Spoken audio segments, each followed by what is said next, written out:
Good morning all of you. BSc part second में physical chemistry की unit चल रही थी अपनी। थर्ड यूनिट थी अपनी फोटो केमिस्ट्री। ठीक है, फोटो केमिस्ट्री वाली यूनिट से और थर्ड यूनिट है।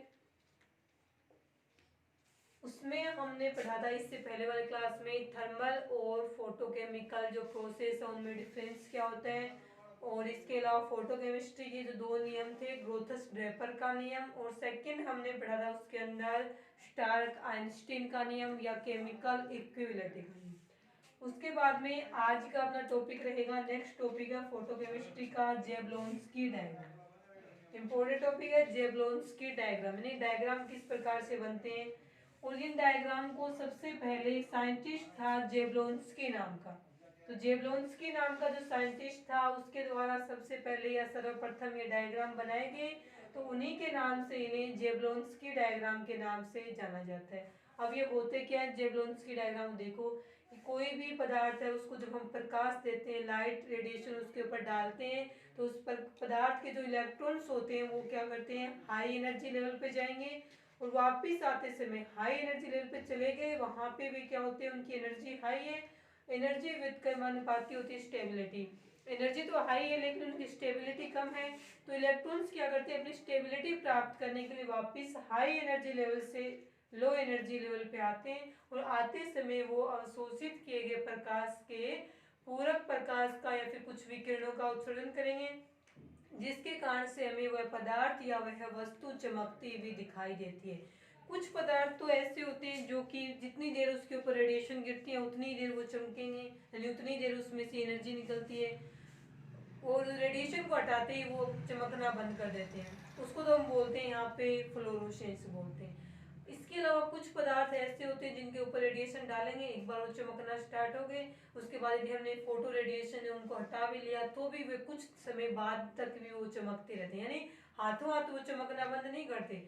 रेडिएशन हटा लिया, हटाने के कुछ समय बाद तक भी वो चमकते भी रहते हैं, उनमें चमक रहती है। वैसे पदार्थ है वो क्या कहलाते हैं, फोस्फोरेंस पदार्थ है वो कहलाते हैं। पढ़ेंगे हम फ्लोरोसेंस फोस्फोरेंस में डिफरेंस क्या होता है ये भी पढ़ेंगे। अभी जनरल पढ़ा हमने कि पदार्थों के ऊपर रेडिएशन डालते हैं तो वो चमकना प्रारंभ करते हैं, किसके कारण से करेंगे, क्योंकि रेडिएशन डालेंगे तो पदार्थ में जो इलेक्ट्रॉन्स प्रेजेंट है एनर्जी लेंगे, हाई एनर्जी लेवल पे जाएंगे, वहां वो अनस्टेबल होते हैं, इस कारण से स्टेबिलिटी प्राप्त करने के लिए हाई एनर्जी लेवल से वापस कहाँ आएंगे, लो एनर्जी लेवल पे आते हैं, इस कारण से वो हमें चमकते हुए दिखाई देते हैं। अब आते हैं इसमें जेबलोंस्की ने डायग्राम की हेल्प से इनको किस प्रकार से समझाया है, तो कई प्रोसेस होगी जेबलोंस्की डायग्राम के अंदर, उन सभी को हमने पढ़ना है। सबसे पहले हम यहाँ पे पढ़ेंगे ग्राउंड स्टेट में कोई भी मॉलिक्यूल्स है, उस मॉलिक्यूल्स में इस प्रकार से ये दो इलेक्ट्रॉन्स हैं वो प्रेजेंट है, किसी प्रकार से शो करो, एक ऑर्बिटल में शो करो, दो में शो करो, एक ही बात है। यहाँ पे हम बोल देंगे यहाँ पे मॉलिक्यूल्स है, इसमें ये प्रेजेंट है।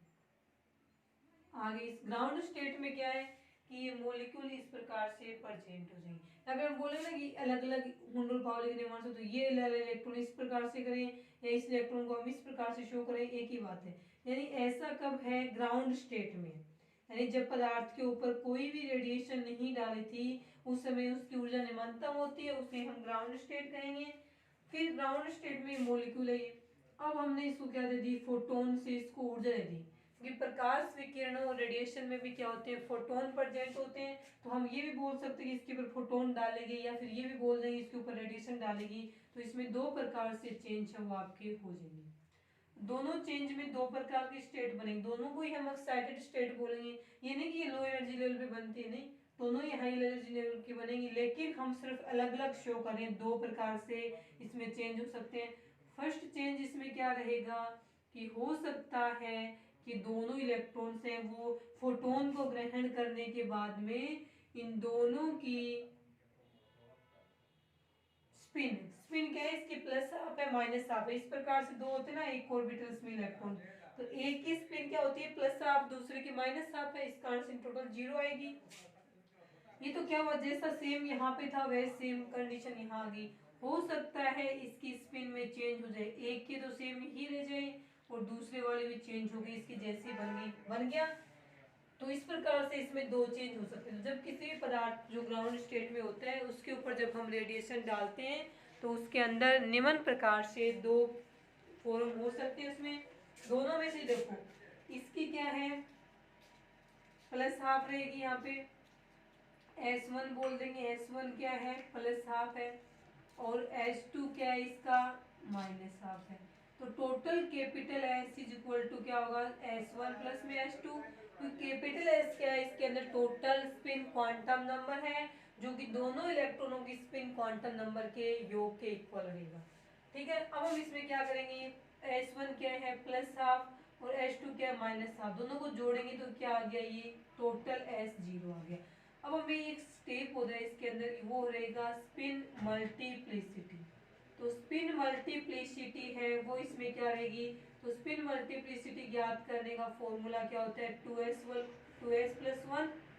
2s प्लस वन में जो s है वो क्या होता है, total spin quantum number, total spin quantum number. अब अपने को पता है इस स्टेट का टोटल स्पिन क्वांटम नंबर 0 आ गया, तो s की जगह जब हम 0 रखेंगे तो 0 को 2 से गुणा किया 0, तो टोटल स्पिन मल्टीप्लिसिटी यानी 2s प्लस 1 किसके इक्वल आ गई, 1 के इक्वल आ गई। s की जगह 0 है, 0 को हम 2 से क्या करेंगे मल्टीप्लाई करेंगे, टोटल 0, तो यहाँ पे क्या आएगा 0 में 1 जोड़ेंगे तो 1 आ गया, मतलब इसकी स्टेट कैसी है, सिंगलेट स्टेट में आ गया, ये आ गया सिंगलेट स्टेट में। सिंगलेट स्टेट जो होती है उसको हम हिंदी में बोलते हैं एकक अवस्था। ठीक है, तो इस प्रकार से दो स्टेट बनेंगी, दो प्रकार से इसमें चेंज होगा, उसमें से एक क्या रहेगी, सिंगलेट स्टेट। सेकंड में देखो क्या होगा, अब दोनों की स्पिन सेम है, तो S1 भी क्या है यहाँ पे प्लस हाफ और S2 भी क्या है यहाँ पे प्लस हाफ, तो total S is equal to वही S1 प्लस S2, तो is equal to half plus half, तो ये किसके इक्वल आ गया, एक के इक्वल आ गया।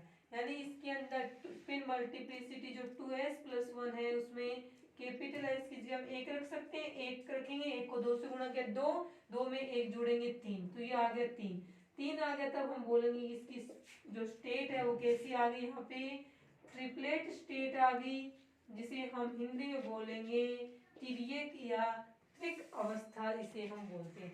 एकक अवस्था, त्रिक अवस्था, एकक को सिंगलेट और ट्रिपलेट। इस प्रकार से किसी भी ग्राउंड स्टेट में प्रेजेंट किसी मॉलिक्यूल या पदार्थ के ऊपर रेडिएशन या फोटोन डालने पर उसमें निम्न दो प्रकार से चेंज रहेंगे। हो सकता है इन दोनों इलेक्ट्रॉनों की स्पिन सेम रहे, जैसी यहाँ थी वैसे यहाँ पे है फोटोन लेने के बाद भी, तब तो इसकी स्टेट बनेगी सिंगलेट स्टेट। हो सकता है इसमें से किसी एक इलेक्ट्रॉन की स्पिन चेंज हो जाए, चेंज हो जाने से इस प्रकार से ट्रिपलेट स्टेट का फॉर्मेशन होता है। आगे समझ में। अब हम बनाएंगे यहाँ पे जेवलॉन्स के डायग्राम। ठीक है, सेम इसी ये पैटर्न रहेगा उसका, कि सिंगलेट ट्रिपलेट बताने थे आपको एक बार कि सिंगलेट, तो सिंगलेट को आगे जहां भी हम शो करेंगे कैपिटल S से शो कर देंगे, और ट्रिपलेट का T आता है, सिंगलेट का S लिख दिया, और ट्रिपलेट का क्या लिख दिया हमने, T लिख दिया। ये याद रखना है यहाँ पे। ठीक है, सिंगलेट का कैपिटल S और ट्रिपलेट का क्या लिखेंगे, कैपिटल T लिखेंगे। अब देखें इसमें जेवलॉन्स की डायग्राम है वो किस प्रकार से बनाएंगे।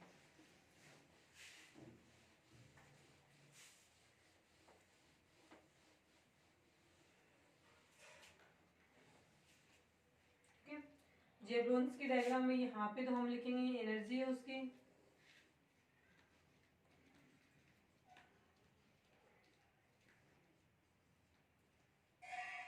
ऊपर की तरफ चलने पे इंक्रीज हो रही है। यहाँ पे हम एक स्टेट लिखेंगे इसके अंदर, उसको हम बोलेंगे ग्राउंड स्टेट। सबसे नीचे वाले जो लाइन्स है ना उसको हम क्या बोलेंगे, ग्राउंड स्टेट। तो यहाँ पे हम बोल देंगे कि मॉलिक्यूल्स में दो ऑर्बिटल्स हैं उसमें, और इस प्रकार से दोनों का स्पिन अलग अलग है, स्पिन अलग अलग था उस कंडीशन में क्या आई थी, सिंगलेट स्टेट आई थी आपकी, तो इसको हम बोल देंगे S0। सिंगलेट स्टेट है, 0 लगाया है ग्राउंड स्टेट के लिए, सबसे कम एनर्जी इसी की रहेगी। यहाँ पे भी हम बना देंगे सिंगलेट, पूरी ये सिंगलेट स्टेट है S0। दोनों इलेक्ट्रॉनों का स्पिन है चक्रण एक दूसरे के अपोजिट में रहेगा, एक का प्लस हाफ एक का माइनस हाफ कैंसिल हो गया, 2s प्लस 1 आ गया, एक के इक्वल एक आ जाएगा, वहां पे कौन सी स्टेट बनेगी, सिंगलेट स्टेट है वो यहाँ पे बन जाएगी। अब इसकी अलग अलग स्टेट है, एनर्जी बढ़ने के साथ साथ ये इसको ये सिंगलेट में ही है, सभी में स्पिन यानी ये एनर्जी ले लेगा ना फोटोन से, तब भी अपनी स्पिन में चेंज नहीं करेगा, सेम यही स्पिन रहेगा, चेंज नहीं करेगा स्पिन में। तो 2s+1 एक के इक्वल आएगा, एक के इक्वल आएगा, मतलब सिंगलेट ही चलेगी सभी में। ये दूसरी सिंगलेट आ गई और ये तीसरी सिंगलेट आ गई। इसको हम शो कर देंगे S1 से, एनर्जी बढ़ती जाएगी। ये जो 0 1 2 3 लिखे ना, जैसे जैसे ये बढ़ते जाएंगे ना 0 1 2 3, वैसे वैसे इनकी एनर्जी भी क्या होती जाएगी, बढ़ती जाएगी। तो यहाँ पे ये first singlet, second singlet, third singlet है, इसको हमने क्या दी, एनर्जी दी। एनर्जी का इसने क्या किया, एब्जॉर्प्शन किया, अवशोषण किया एनर्जी का। अवशोषण करने के बाद में इसने क्या किया, ये यहाँ पे आ गया, S1 सिंगलेट में आ गया। पहले हम गलती डायरेक्ट थर्ड में चला गए, एनर्जी का अवशोषण किया, डायरेक्ट थर्ड में चला गया। उसके साथ में हम बोलेंगे, इसको थोड़ा बड़ा लिख देते हैं एब्जॉर्प्शन वाले को, पूरा एब्जॉर्प्शन ये एनर्जी ली, हो सकता है ये सेकंड तक जाए, कम एनर्जी लिए, हो सकता है ये एनर्जी लेके यहाँ तक जाए, तीनों में सेम कंडीशन बनेगी। ये third singlet, second singlet, first singlet, ये याद रखना। इसको हम बोलेंगे थर्ड सिंगलेट, इसको हम बोल देंगे यहाँ पे सेकंड सिंगलेट, और यहाँ पे हम इसको बोल देंगे फर्स्ट सिंगलेट। ठीक है, अब देखें इसमें क्या होगा। हो सकता है थर्ड वाले से यहाँ आ जाए इसके अंदर,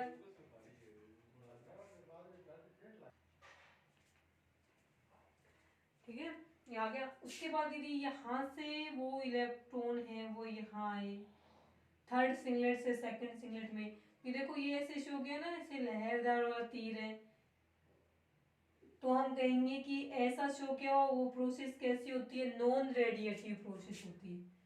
यहाँ पे हम लिखेंगे नॉन रेडिएटिव प्रोसेस, यानी उसमें विकिरणों का उत्सर्जन नहीं होता। यानी जब इलेक्ट्रॉन थर्ड सिंगलेट स्टेट से सेकंड सिंगलेट स्टेट में आएगा तो वो रेडिएशन का उत्सर्जन नहीं करेगा, तो हम बोलेंगे नॉन रेडिएटिव प्रोसेस को हम इस प्रकार के तीर से शो करेंगे। और जो रेडिएटिव प्रोसेस होती है कि यहाँ से जिस प्रोसेस में रेडिएशन बाहर निकल रहे हैं उसको रेडिएटिव प्रोसेस बोलेंगे, उसको हम इस प्रकार से शो करेंगे। ठीक है, तो ये नॉन रेडिएटिव प्रोसेस है। इलेक्ट्रॉन सेकेंड सिंगलेट से फर्स्ट सिंगलेट में आए तो वो भी क्या है, नॉन रेडिएटिव प्रोसेस। इसको हम बोलते हैं इंटर कन्वर्जन, अंतर परिवर्तन।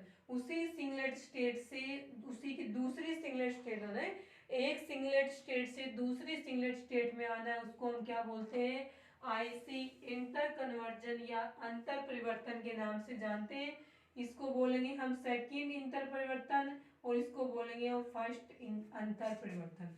तो एक टर्म और आ गई अपने पास में कि आईसी क्या है, तो आईसी को हम क्या बोलेंगे, इंटर कन्वर्जन, अंतर परिवर्तन। इंटर कन्वर्जन का मतलब होता है उसी स्टेट से उसी स्टेट में आना, तो सिंगलेट स्टेट से सिंगलेट स्टेट में है तो इंटर कन्वर्जन ये भी है। लेकिन ये ध्यान रखना कि फर्स्ट सिंगलेट से ग्राउंड स्टेट में आएगा वो कभी भी नॉन रेडिएटिव प्रोसेस नहीं बनाएगा, वो हमेशा ही कौन सी प्रोसेस बनाएगा, रेडिएटिव प्रोसेस बनाएगा। यानी वो विकिरण का उत्सर्जन करेगा, विकिरणों का उत्सर्जन करेगा तो ये पदार्थ हमें चमकता हुआ दिखाई देगा। तो प्रोसेस कौन सी रहेगी इसकी, फ्लोरोसेंस रहेगी, फ्लोरोसेंस। यानी कि जब इलेक्ट्रॉन्स है वो first oxide first singlet state से ग्राउंड स्टेट की सिंगलेट स्टेट में आता है तो वो रेडिएटिव प्रोसेस करेगा, और रेडिएटिव प्रोसेस करेगा तो वो रेडिएशन का उत्सर्जन करेगा, और रेडिएशन का उत्सर्जन करेगा तो वो हमें चमकता हुआ दिखाई देगा, और इस प्रोसेस को वहाँ पे फ्लोरोसेंस के नाम से जाना जाएगा। और जब हम यहाँ से प्रकाश स्रोत या रेडिएशन को हटा लेते हैं तो ये पदार्थ चमकना बंद कर देता है। इस कारण से ऐसे पदार्थों को यहाँ पे फ्लोरोसेंस पदार्थ लिखेंगे। तो फ्लोरोसेंस कब बनेगा, जब सिंगलेट से सिंगलेट में आए लेकिन फर्स्ट सिंगलेट से ग्राउंड स्टेट की सिंगलेट में आए।